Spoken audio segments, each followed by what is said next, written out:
Hello everybody, welcome back. Today as well we have got to another video. In this video I'll show you how you can make a Roblox Game Pass. But before that, please do make sure to like our video, subscribe our channel, and yes, without any further delay, let's start.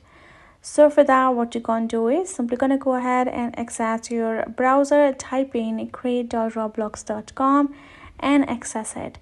Then you can see make anything you can imagine. You will find this kind of interface where you can make yourself a pass. So for that, simply go ahead, log in, then tap on login. Once you added your username and password, and you will be able to automatically get logged in, and there we go.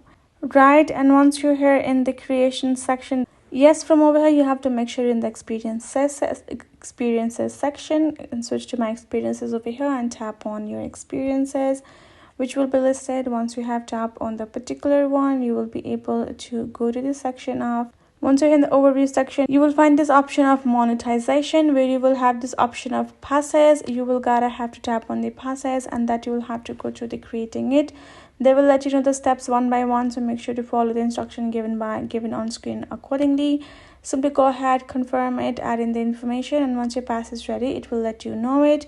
It will show you your pass and you're good to go. Again, as I mentioned, you have to come to the creation and make sure you're in the section of experiences, and over here you will be able to create yourself a pass. So hope this video helped. Thank you so much for watching. I'll see you guys in our next video.